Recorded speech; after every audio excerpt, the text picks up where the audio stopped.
Действительно, Наурыз не имеет никакого отношения к зороастризму? Абсолютно никакого отношения не имеет. Почему? Потому что я детально изучал зороастризм. У них праздника Нового года как такового нету. У них Новый год не начинался с весной.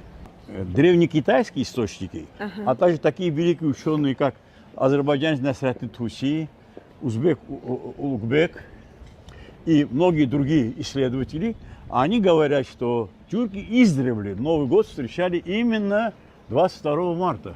Так что никаких показателей о том, что зороастрийцы имеют отношение к этому, нету.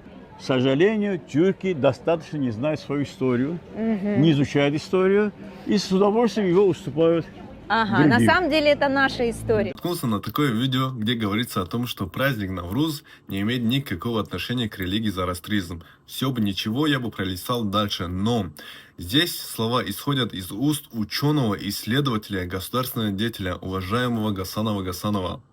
Гасан Гасанов, не знаю, в какой сфере вы являетесь ученым, но по истории я бы вам поставил 2. Также вы говорите о каких-то древнекитайских источниках, где указывалось то, что древние тюрки праздновали этот праздник еще 22 марта. Также приводите здесь слова у таких ученых, как Насреддин ат-Туси, говорите, что он азербайджанский. Мы еще разберемся, кем он был, Туси, и говорите об ученого, как Улугбек.